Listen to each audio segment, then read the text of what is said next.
There was once a baker who had a shop in a small town in America.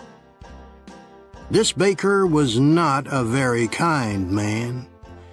He never gave his customers any more bread than necessary for their money, and he never smiled. But he was a very good baker. His bread was the softest bread that you could imagine. Sometimes customers paid for their bread and started eating it there in the shop. And his cakes, his cakes were really delicious. People came to his shop from all over town. When they walked down the street, they smelled the baker's wonderful bread and his delicious cakes, and they walked right into his shop. But not everyone came inside. Some people just stood outside the shop smelling and looking in through the windows. The baker didn't like this. Their stomachs are full of the smell of my bread. I'm giving them a free lunch, and I get nothing for my hard work, he said to himself. Perhaps there's some way to put those delicious smells in bottles. Then I can sell them, just like I sell my bread. One winter morning, very early, the baker was in his shop, making bread. He wasn't singing happily while he worked. He was complaining to himself about getting up early, about the cold weather, and about anything that came into his head. In the middle of all this, he looked up and saw someone looking in through the window. It was a young man wearing an old coat. He was looking at the baker's bread, and he was hungry. He was smelling the fresh bread and smiling. When the baker saw him, he felt very angry. That thief outside my shop has a stomach full of the smell of my bread. It's a free breakfast. I get nothing for my hard work, while he steals my smells.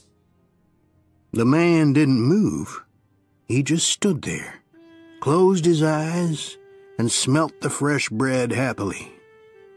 The baker was really angry now. He walked across the shop, opened the door, and shouted at the man, "Pay me!" "Pay you for what?" asked the young man in great surprise.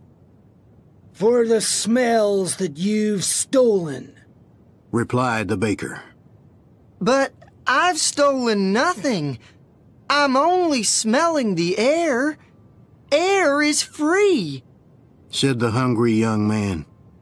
"It's not free when it's full of the smells from my shop," replied the baker. "Pay me now, or I'll call the police." When the young man didn't pay, the baker took him by the coat and pulled him through the snow to the judge's house. He knocked on the door. After a long time, the judge opened the door in his nightclothes.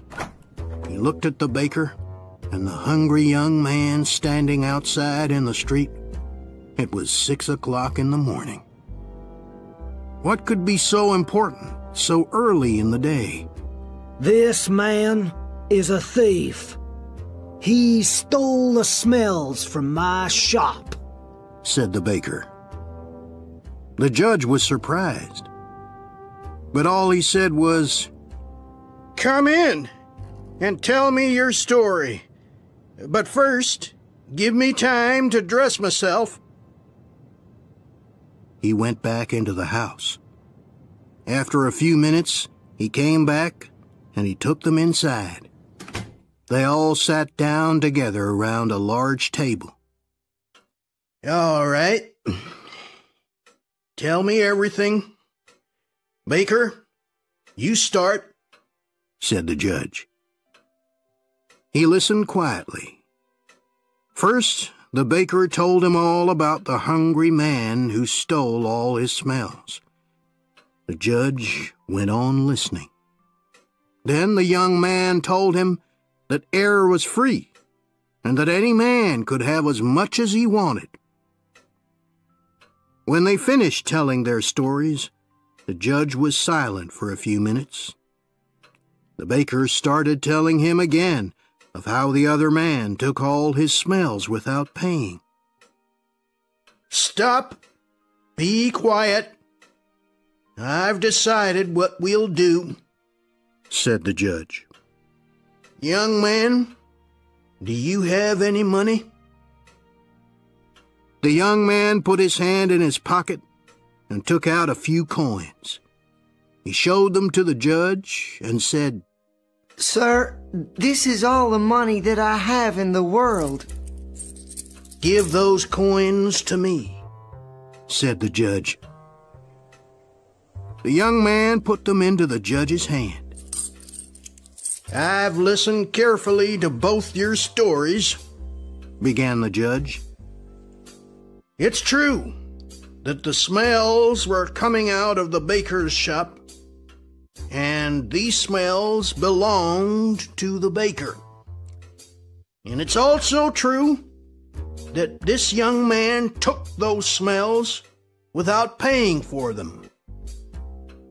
And so I say that the young man has to pay the baker for the smells that he took."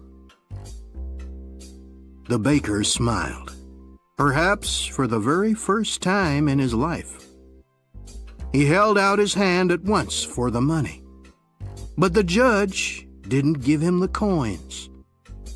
"Baker, listen and listen carefully," he said. He shook the coins in his hands, and they clinked together. "That can pay for the smells," he said to the baker. "Give me my coins, sir," said the baker, not smiling anymore. "No," said the judge. "I've decided that the sound of money is the best way to pay for the smell of bread." And with that, he gave the coins back to the poor young man and told him to go home.